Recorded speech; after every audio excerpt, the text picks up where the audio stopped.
My name is Ed Wright. I'm the director of the Center for Judaic Studies, and I'm pleased to welcome you to now the second annual Jeffrey Plevin Memorial Lecture. This lectureship was created by his family, by his mom and dad, Ken and Betsy Plevin, and his brother Bill. This lecture is for us a special event because Jeffrey was one of our students and one who was involved in Hillel and Judaic Studies in the SALT Center, and was a special young man. He passed away obviously much too young, and this lecture is a small way to remember him here. There are too many other things to say about him that a lecture would never be enough, honestly. But it's a way we do remember him and his interests. This is the second lecture. Last year we were pleased to have Ambassador Itamar Rabinovich, and this year's lecturer is similarly distinguished and important in the field of Israel studies, which was important to Jeff. This lectureship in his honor is one way to remember him, a small way to remember a great life, right? A life cut short, but a great life nonetheless, a great human being. In addition to endowing this lectureship, as an endowed lectureship, this lectureship will go on as long as the university's here, and I hope that's a good long time. I expect that to be a good long time. In addition, they've endowed a professorship, and with the Dean, J.P. Jones's support, we're going to fill that position. So Jeff and Jeff's interests will be represented here in a lectureship where we will bring nationally and internationally recognized figures to speak on topics in his areas of interest, but also in a professorship that will continue to serve the students of the university he loved. And I can't tell you how much as a university administrator that touches my heart, because these things last forever. And his impact will continue as long as there are students here. It's my pleasure also to introduce our speaker. Our speaker is an exceptional individual as a scholar, as a teacher. He doesn't know it, but I've heard stories about his teaching and how effective he is, both from Middlebury and from Brandeis, actually. So it's a great pleasure to welcome him. Professor Sasson is the author of The New American Zionism, most recently, and another related book to come out shortly. His scholarship stems from his academic work. He is the Senior Research Scientist at the Cohen Center for Modern Jewish Studies in the Steinhardt Social Research Institute at Brandeis University. He's also Professor of International Studies at Middlebury College.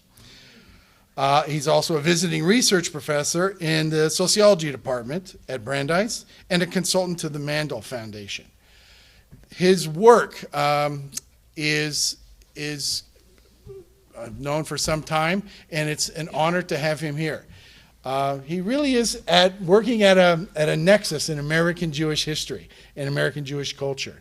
And his book, I commend it to you. This is a book that will actually transform your understanding of the American Jewish community and its relationship with Israel. And that's the reason why he's here today. And his talk today is entitled Before and After the Gaza War, American Jews and Their New Relationship to Israel. Okay? Thank you, Professor Wright, for the kind introduction. And thank you, Professor Graysborg and John Winchester for also bringing me back to the University of Arizona, and to the Plevin family. Thank you for the invitation. It is genuinely an honor to be the second speaker in the Jeffrey Plevin Memorial Lecture Series.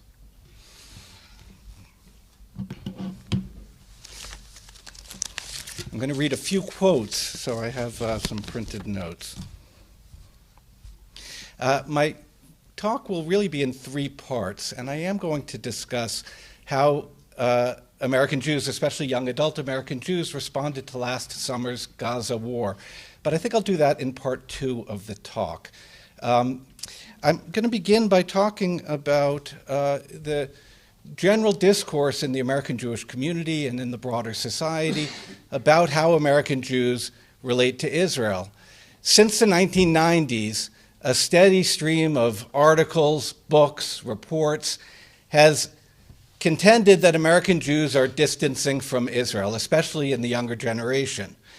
Journalists, social scientists have claimed that American Jews today, especially in the younger generation, are less interested in Israel, less apt to travel there, less likely to donate to Israeli causes, less likely to support Israel in the political arena. In recent years, the focus has especially been on the millennial generation. In 2007, the sociologists Stephen Cohen and Ari Kelman published a report with the dramatic title, Beyond Distancing, Young Adult American Jews and Their Alienation from Israel.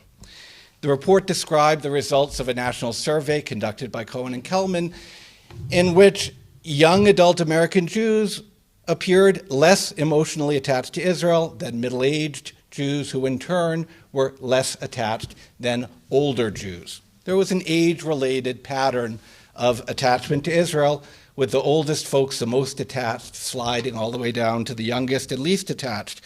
Cohen and Kelman interpreted the results in this way. They wrote, "We are in the midst of a massive shift in attitudes towards Israel, propelled forward by the process of cohort replacement, where the maturing younger cohorts that are the least Israel engaged are replacing the oldest cohorts that are the most Israel engaged." And they predicted, quote, "long-term and ongoing decline in Israel attachment."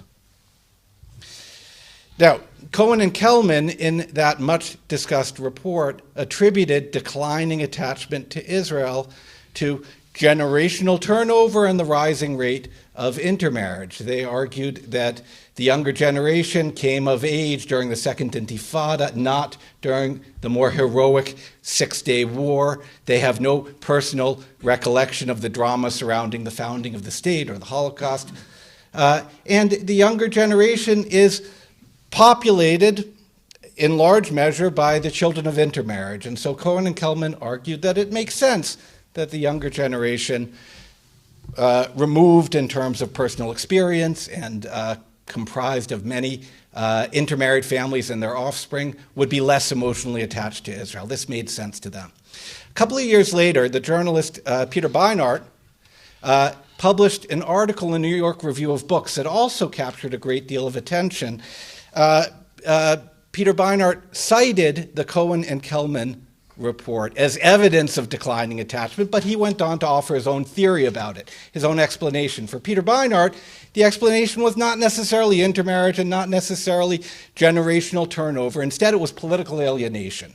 Liberal American Jews, according to Beinart, naturally feel estranged, and increasingly so, from Israel's right-wing governments and from their American Jewish apologists, as he would put it. He wrote, "For several decades, the Jewish establishment has asked American Jews to check their liberalism at Zionism's door. And now, to their horror, they are finding that many young Jews have checked their Zionism instead." Now, between Cohen and Kelman and Beinart and many, many others, I would submit that a kind of moral panic developed about the relationship of American Jews, especially young people, to Israel.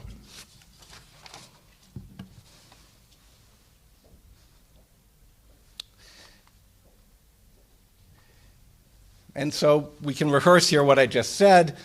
The alternative explanations for distancing are generational turnover, intermarriage, political alienation. But whatever the explanation is, the evidentiary basis is always the same. It's always a survey that shows an age-related pattern in emotional attachment to Israel. Let me give you an example of one of those surveys. Here we see findings from the much-discussed Pew Survey of American Jews, published in the fall of 2013. If you just look at the column that I circled here, emotional attachment to Israel, the column is for very attached. 18 to 49-year-olds, 25% are very attached. 50 to 64-year-olds, 32% are very attached. 65 and older, 38%. This is typical. Any cross-sectional survey carried out in the last 20 years is going to show you the same thing. Older Jews are the most, followed by middle, followed by youngest. But I just gave it away. Any survey that you look at over the past, actually it's more like 35 or 40 years, will show you the same thing. When you look at cross-sectional surveys and you see an age-related pattern, you can't jump to the conclusion that you're observing a generational phenomenon. It might be a life cycle phenomenon. It might be that when people grow up, when American Jews grow up, they become more attached to Israel. And in fact, that's what we discover when we look at longitudinal data. The way you resolve this kind of dilemma between a generational effect and a life cycle effect is you create a time series. If, in fact, the time series shows a decline in attachment over many decades, then you can assume that you're observing a generational phenomenon. If it shows no decline, then you got a life cycle phenomenon. Now, as it happens, we have many time series showing responses to questions about emotional attachment to Israel. I'm going to show you one of them. The American Jewish Committee surveys a sample of American Jews every year. It's done so since 1983. It has asked the same question every year: how close are you to Israel? And the responses are very close, somewhat close. And this is what we see when we create a time series from the American Jewish Committee's annual surveys. No decline in attachment to Israel. If there were a decline, and older Jews departing the scene would be replaced by younger Jews entering the scene, and overall there would be a slide. We see the same thing if we look at this age segregated. The oldest group is continuously throughout the whole period the most attached, followed by the middle-aged folks, followed by the youngest folks. There are other time series as well. The folks who published the Pew survey in October of 2013, they knew that this is a much discussed issue, and so they compared their findings in 2013 to the National Jewish Population Survey of 2000-2001. And here's what the authors of the Pew study conclude. Emotional attachment to Israel has not waned discernibly among American Jews in the last decade. Overall, about 7 in 10 American Jews surveyed said they feel either very attached or somewhat attached to Israel, essentially unchanged from 2000-2001. So I've published this kind of argument, making the case that the age-related differences in surveys are a life cycle phenomenon, at least they have been for the last 25, 30 years. And I've challenged the generational interpretation. I've published in articles and now in a book and in national magazines. I've given talks. But as you know, conventional wisdom is very hard to undermine. Ideas congeal and become commonplaces because they serve a whole variety of purposes, not only because they are, and sometimes they're not, based in evidence.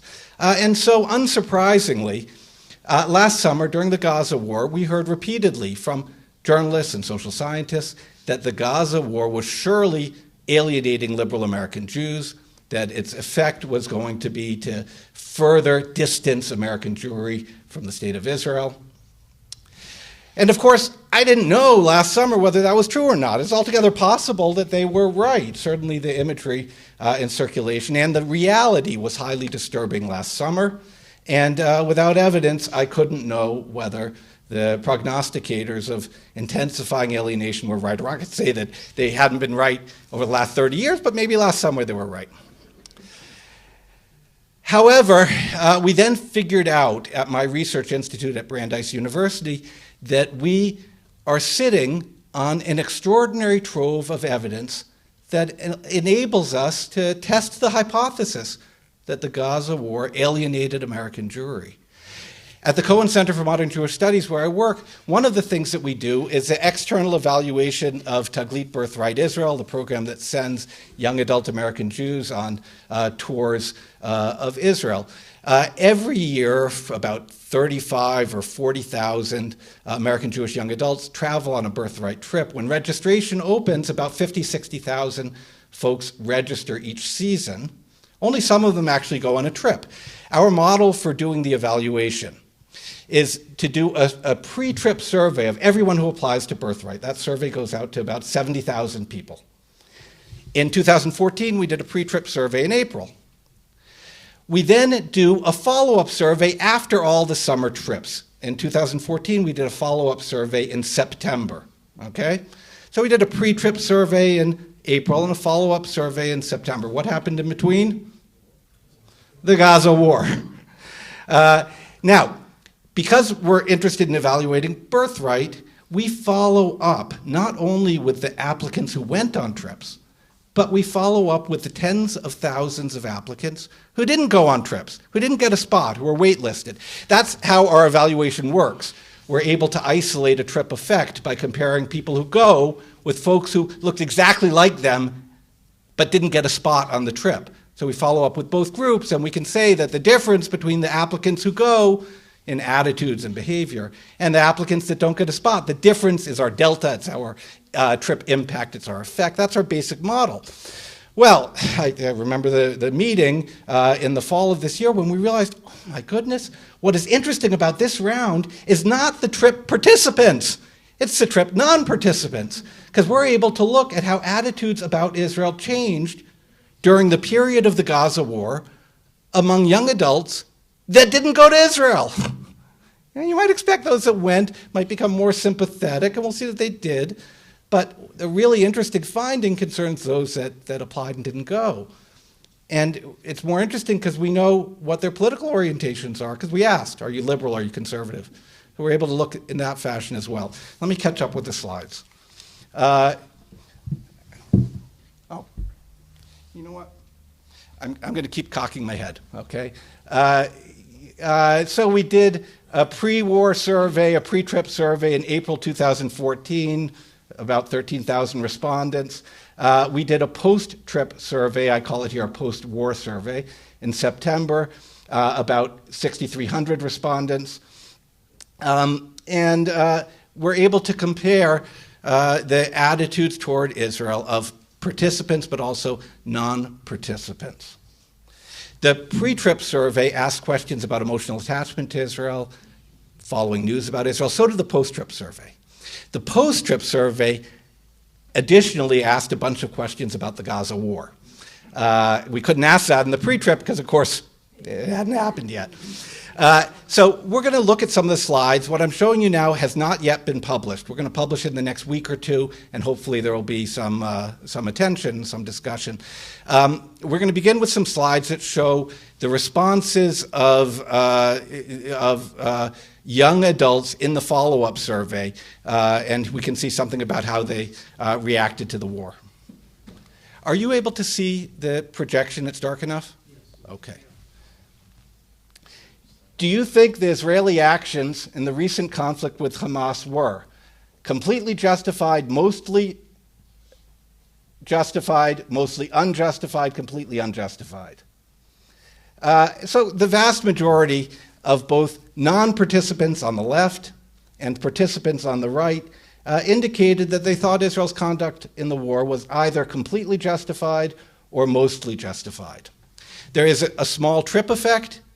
The folks who applied and went, the participants on the right, are somewhat more likely to say that Israel's conduct was mostly or completely justified. What were your feelings toward Israel during the conflict? And we asked respondents whether they felt support for Israel, whether they felt estrangement from Israel. And again, we see a small trip effect. Most respondents who were non-participants, as well as most respondents who were participants, felt support for Israel. Among non-participants, let's look at the top three. 21, 31, 32, 33, 38% of non-participants felt somewhat, a little, or not at all supportive of Israel. 61% very much. Okay, so you get the idea. Alienation, well, among non-participants, 7% reported that they felt very much estranged from Israel after the war. 4% of participants. This is a small trip effect. Now, what's interesting is to look at this in terms of the political orientations of the respondents, because remember, our hypothesis going into this is the Peter Beinart hypothesis, and he expressed it in Haaretz in a comment after the war. The hypothesis is that the war alienated liberal Jews. Now, we see, if under support for Israel, if you look at the left-hand columns, support for Israel, liberal Jews are less likely to be very much supportive than moderate, who are in turn less likely to be very much supportive than conservative. So there is a relationship between general political orientation and evaluation of the Gaza war. And likewise, conversely, liberals are somewhat more likely to have become estranged than moderates, who in turn are less likely to have been estranged than conservatives, or more. Now we get into what I think is really interesting. And the next slide, it gets to what I think is a kind of a breakthrough social scientific finding.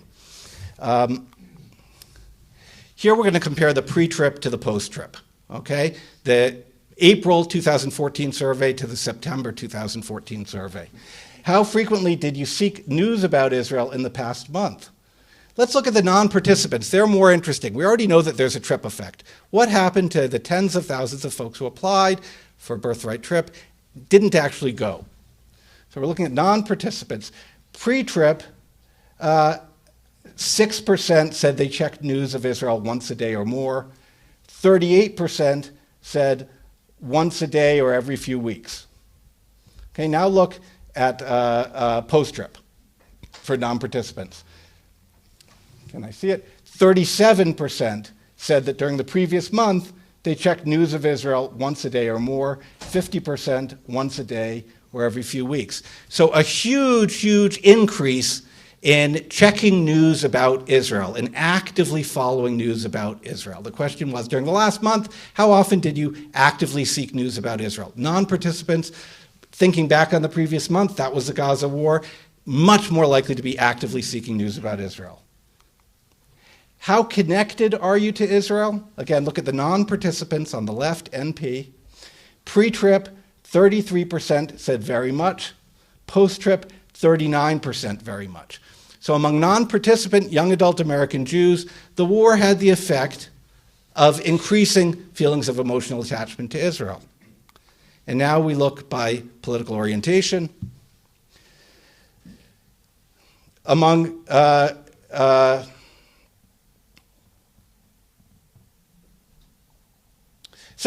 liberals, pre-trip to post-trip, there's an increase from 21% to 37%, saying they are very much emotionally attached to Israel. Among moderates, an increase from 29 to 48%. Among conservatives, 45 to 64%. So it's true. Liberals say they're less emotionally connected to Israel than conservatives, who in turn are less connected than liberals and moderates, who are less connected than conservatives. But across all three groups, over the course of the summer that coincided with the Gaza War, there was an increase in emotional attachment to Israel. We're talking about surveys completed by the same respondents. These are not cross-sectional surveys conducted one after the other. Rather, these are repeat surveys of the exact same population. So what do we make of this? The hypothesis that the Gaza War alienated young adult American Jews, alienated liberals, doesn't have much merit. I would think that by extension, the notion that contentious news coverage of Israel, like news coverage of the Second Intifada or the Second Lebanon War, I would suspect that the contention that that kind of news coverage contributes to alienation from Israel is also without merit. So, I had intended to set my clock, my watch, so I could monitor my time. Do I have another 15, 20 minutes? Okay, I'm going to set this back now so that I can...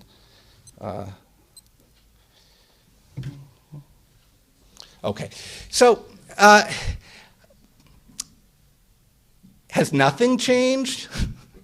In the first part of my talk, I made the case that age-related differences in Israel attachment are a consequence of life cycle dynamics and not generational turnover. And in the second part of my talk, I made the case that young adult American Jews assessed the Gaza conflict in terms of their general political orientation, but across the board, feelings of connection increased between time one and time two in response to the conflict. But what about more generally the relationship of American Jews to Israel? I think it would be a mistake to imagine that nothing has changed at all, that the younger generation is exactly like the folks who are now in middle age. I do believe that the relationship of American Jews to Israel is changing and changing in important ways, and that's what I'd like to talk about in the third part of the talk. And indeed, that is the subject of the New American Zionism. So now we'll get into it.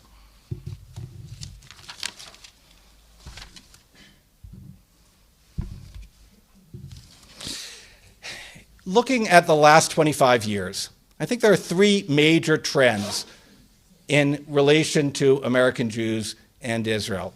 The first is personalization. I'm going to talk about each of these.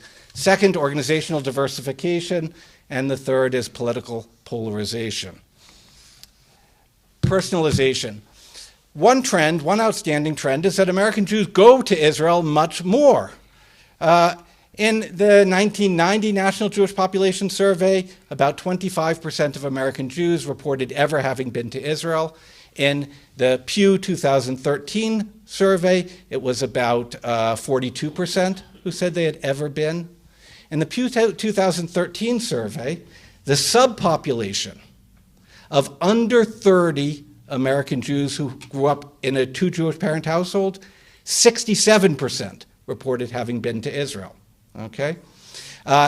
In Pew 2013, 42% of under 30 American Jews said they had ever been to Israel. That includes the children of intermarriage and the children of in-marriage. An identical figure to the population as a whole. So in other words, the under 30 folks who've had little life opportunity to visit Israel are as likely to have gotten there as the rest of the American Jewish population. There has been a surge in tourism and visits to Israel. Now, this is true for American Jewry as a whole. The figure on the board derives from data provided to me by the Israel Ministry of Tourism. About a 50% increase overall in American Jewish visits to Israel between the 1990s and the 2000s. But the surge in visits to Israel is most pronounced among younger American Jews, and this is a consequence in part of programs like Birthright Israel that introduced free trips to Israel in the year 2000. Here's some data on participation in young adult and youth tourism in Israel. The red line is participation since 2000 in Birthright Israel. In 2014, I didn't extend out the chart, in 2014, about 35,000 North American young adults visited Israel on a Birthright trip. In 2012, the last year that we have good data, about 10,000 teenagers participated in youth tours of Israel from North America. And in recent years, I have 2014 for this last figure, about 6,000 North American young adults participated in a long-term program in Israel under the auspices of the Jewish Agency of Massa. Altogether, 35, 45, 50, 51,000 North American Jewish young adults, teenagers, young adults, visited Israel last year in an organized program. When I was a teenager, that figure was about 10,000. So there has been about a 500% increase in participation in youth tourism, educational programs in Israel. The lifetime likelihood of participating in that kind of a program for someone before their 30th birthday now is about 50%. So about half of, at current levels, about half of American Jewish young adults will have been to Israel in an organized tour before their 30th birthday. Personalization. This trend has developed in connection with visits to Israel, but it's also developed in other ways as well. When young people go to Israel, they invariably meet with their same age Israeli counterparts in a staged encounter, what is called a mifgash. The Israelis get to know the Americans. They learn something about voluntary religiosity in the United States. They learn something about the connection American Jews make between social justice and Judaism. They learn about feminism and Judaism. They meet American rabbis or hear about the rabbis who are women, and they hear about them. And the North American Jews meet their Israeli counterparts, and they learn what it is to grow up in a majority Jewish society. They learn about the army. Invariably, youth tours of Israel include this mifgash, this direct encounter with same-age Israeli counterparts. That's an innovation. I saw someone smiling over here. Am I guessing correctly that you're on a birthright trip and you know something about the mifgash? Yeah. You're all on a birthright trip. Yeah. And there were Israeli soldiers or students on your trip? Yeah. Yeah. Generally, the mifgash continues for 5 days out of the 10-day trip. In some cases for all 10 days. And generally, the Israelis are generally 4 to 8 of them in a bus of 40. And mostly they're soldiers, sometimes students. Okay, but soldiers are the same age counterparts of the North American visitors. Personalization. When I was growing up, people got their news about Israel from the New York Times or from their rabbi, right? Today, young people especially get news of Israel online, through Haaretz, published in English, or through the Jerusalem Post, or through Times of Israel, or through Ynet, or many of the other Israeli news outlets that publish daily in English. Personalization. Personalization also expresses itself in other ways. Touch on this again. When American Jews make donations, they increasingly pick the Israeli organization that they want their money to go to. They no longer are as likely to give to the United Jewish Appeal, to an umbrella drive, but instead they earmark their funds. They make a personal choice. In the field of political advocacy, people increasingly advocate for their own personal political convictions, their own personal vision of what Israel ought to be like, rather than support the party line. So personalization, this is one of the major developments in the last quarter century. The second is organizational diversification. This slide illustrates organizational diversification in the field of philanthropy. In 1980, I would say about 80% of donations by American Jews to causes in Israel were funneled through the United Jewish Appeal, raised by the federations, consolidated into a single package, and handed over by the federations to the Jewish Agency for Israel that had diaspora representatives on its board of directors. It still does. The Jewish Agency for Israel made professional decisions about how to allocate those diaspora funds, typically for resettlement of refugees, for economic development, for Zionist education. Today, about 15% of donations by American Jews go through the Federation Annual Appeal. It's no longer called the United Jewish Appeal. It's got a new name, but it's the same idea. About 15% of American Jewish donations go through the centralized fundraising mechanism. All of the rest are direct donations to the hundreds of American Friends organizations that support now particular Israeli NGOs. There has been an explosion of American nonprofit organizations established for the purpose of supporting an Israeli affiliate. Up until 1989, there were about 300 registered American Friends of an Israeli NGO. That number climbs to about 500 in the 1990s and to over 700 today. Every Israel, actually there are several thousand Israeli nonprofits, but most of them do fundraising in the United States, and many of them have actually established an American affiliate for that purpose. And that's how we give money now. So organizational diversification. There used to be the United Jewish Appeal and, well, Hadassah and the Hebrew University, and a couple of other organizations that raised money for causes in Israel. Today, every yeshiva, every soup kitchen, and every cultural institution in the state of Israel has its own fundraising organization. I'll just show you a few more slides relative to fundraising. When we analyze the flow of funds, we see that they go to a whole variety of causes, mostly Zionist causes like Birthright Israel, like the Jewish Agency, like the Jewish National Fund. But then donations support social welfare, social education, medical, etc. Notably, not a lot of the money that flows from American Jews to causes in Israel is controversial.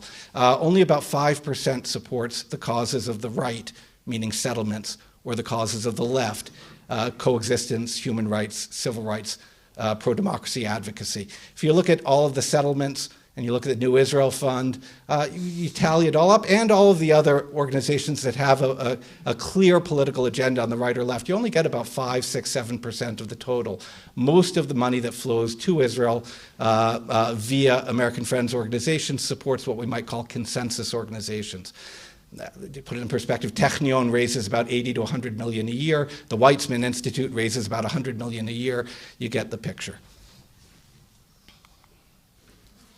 Notably, donations have increased. The total has increased. I did the research that supports the slides that you're looking at together with some colleagues. I tallied up all donations by American affiliate organizations, American Friends of organizations, from IRS records. I looked at the 990 forms, the US tax forms of every one of these 700 plus American organizations that gives money to a cause in Israel, and I was able to get a pretty good estimate of how much money we're talking about. In 2007, it was over $2 billion. In the aftermath of the recession, that figure dropped to about $1.5 billion.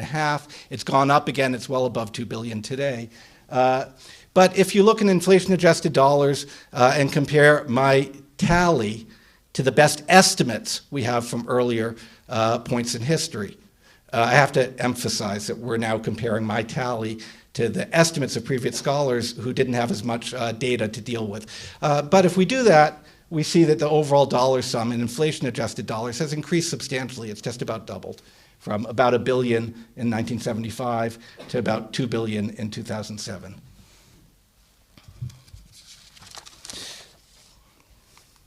So organization, the slide is titled Polarization. We'll get to that. I still want to stick for another moment with the theme of organizational diversification. It's also happened in the realm of political advocacy, right? Between the founding of the State of Israel in 1948 and, let's say, the early 1990s, most political advocacy on behalf of Israel was conducted by AIPAC and by the Conference of Presidents of Major American Jewish Organizations. And most political advocacy was conducted on the premise that American Jews ought to defer to the Israeli government with respect to the diplomatic line. The Israeli government gets to decide what's in its security interests, and American Jews, it's our job to go and persuade members of Congress, to persuade the president to do what the Israeli government thinks needs to be done. Okay? Advocacy was highly centralized, consensus-oriented, and informed by a kind of an ethic, a norm, that the Israeli government makes security decisions, and American Jews lobby on behalf of those positions.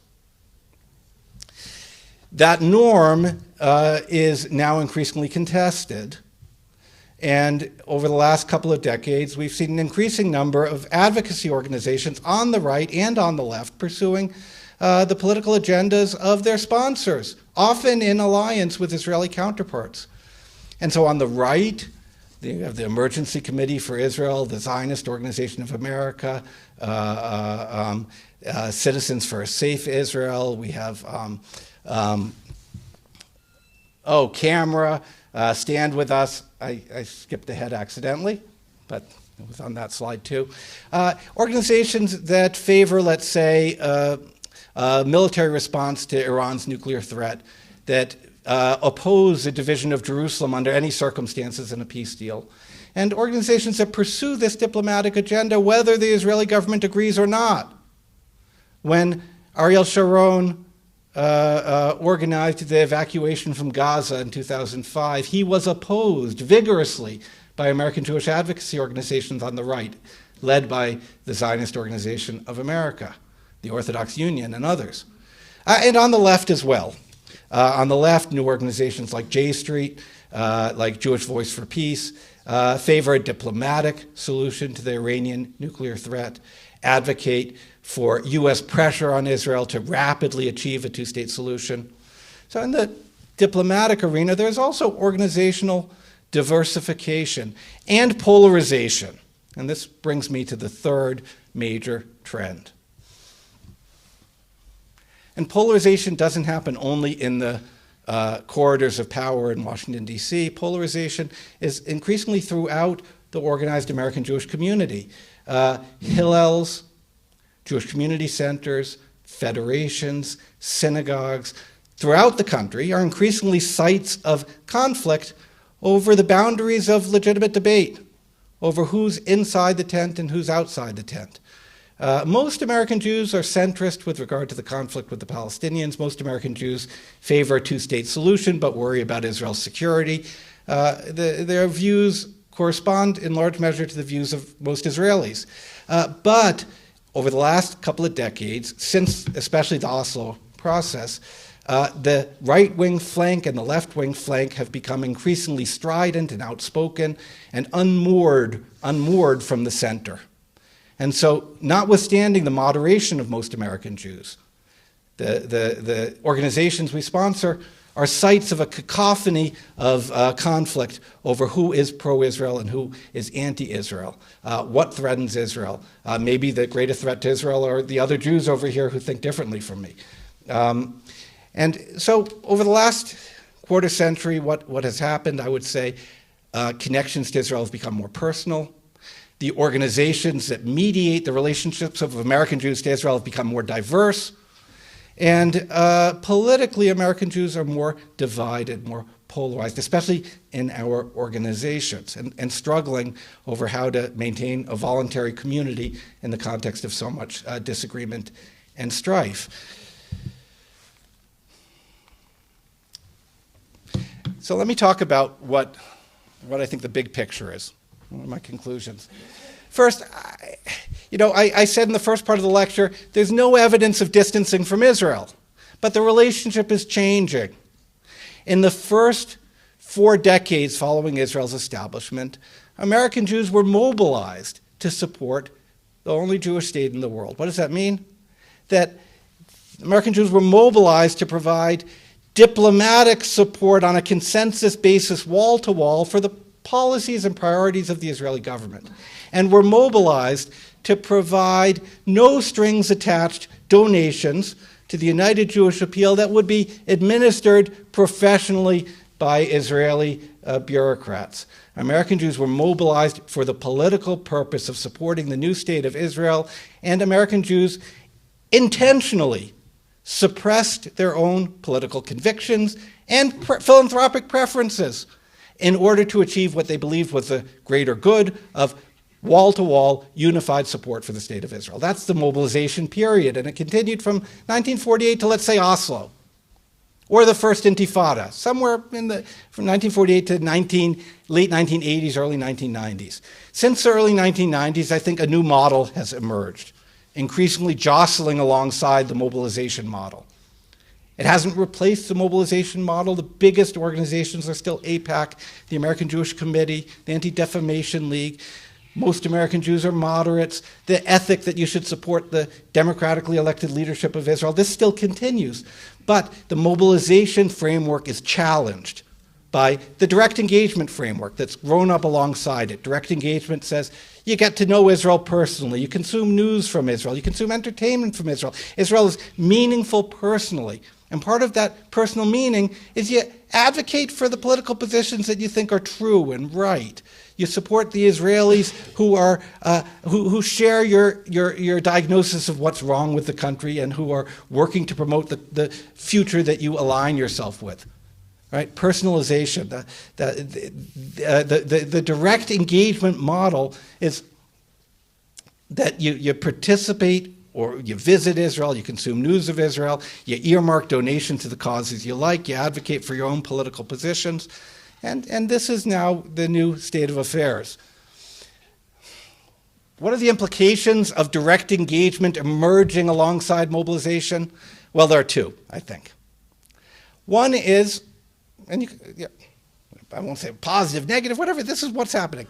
One implication is that Israel is more meaningful for American Jews maybe than ever before.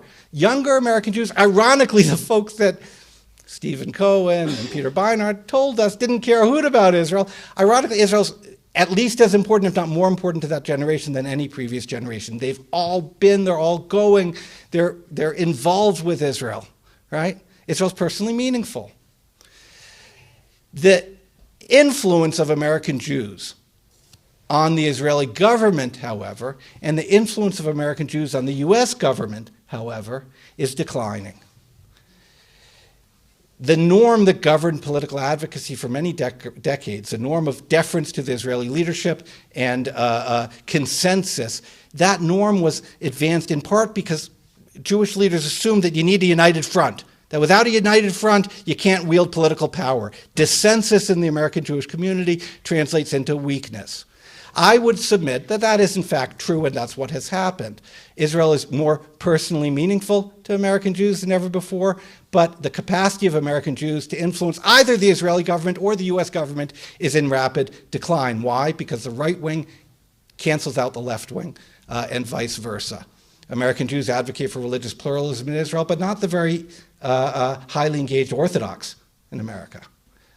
American Jews did their best. The AIPAC, the Conference of Presidents, all the denominations lined up around new sanctions against Iran last winter, and then had to sheepishly withdraw the initiative because it was quite clear that they didn't have the muscle to influence Congress.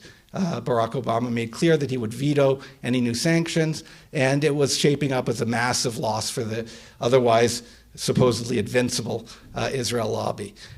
J Street opposed sanctions, and the right canceled the left. We can talk about that if you'd like, but I think this is the big picture.